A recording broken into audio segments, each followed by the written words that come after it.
სამოქალაქო რეესტრის ერთ-ერთ კომპეტენტურ კადრს მიეცით, იყავით რა ოპოზიციაში უკანონო ბრძანება, მან ხათრი ვერ გაგიტეხათ და თქვენ და ქალბატონ ბოკუჩავას მოგცათ უკანონო პასპორტები. აი ამის მერე მე მომიწია ამ კომპეტენტური კადრის გათავისუფლება. კაცი რომელმაც ეს გააკეთა, ნელაპარაკება სახელმწიფოებრივ აზროვნებაზე. შეწყვიტეთ უკანონო დავალებების მიცემა იუსტიციის სამინისტროს კომპეტენტური კადრებისათვის, რადგან მე ამ კადრებზე დღეს ვაგებ პასუხს, რაც წინა ხელისუფლებას არ გაუკეთებია. მე მივიღე მემკვიდრეობად ეს კადრები, მე მათ პატივს ვცემ და დავიცავ ბოლომდე. შორს ხელები ამ კადრებისგან მიიძლევით უკანონო მემკვიდრეობის შეიძლება რა, ცოტა შეარჩიეთ თქვენი საუბრის ტონი რა. თქვენ ხართ ის კაცი, ვიძებთ თანამშრომლებთან საუბარსაც.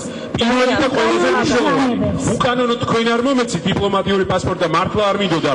საქართველოს ყველა მიცის, რომ პასპორტის აღება შეიძლება 15 წუთში და მე გიორგი ვაშაძეს პასპორტის აღება არ შემიძლია თურმე ამ ქვეყანაში.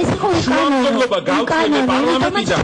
დიახ, დავრეკე და ვხოვე და პასპორტი მე ერთ-ერთი რამე პრობლემა არ შექმნოდათ და უნამუსოდ ნუ იქცევით მართლა რა და პირდაპირ გეტყვით ერთ რაღაცას რა, ძალიან მარტივ რაღაცას გეტყვით, რომ ის ხალხი ვინც მუშაობს მიხარია და ესაც აგზელებს მუშაობს, რომ შეიძლება აქ არ არის აქ არ არის მაშინ უნდა არა თუ არ არის მაშინ უნდა უთხრათ იმას. კი ბატონო, კი ყველას უთხარით. ძალიან გთხოვთ არის ძალიან გთხოვთ.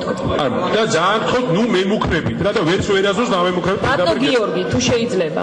გასაგებია, შეიძლება ის ძალიან სტრესულ მდგომარეობაშია, მაგრამ პოლიტიკური შეფასების გაკეთების დროს, როდესაც ის პირდაპირ ემუქრება პარლამენტის წევრებს, ეს უკვე მეტყველებს, მე ვფიქრობ, რაღაც ძალიან შემაშფოთებელ ფსიქიკურ მდგომარეობაზე.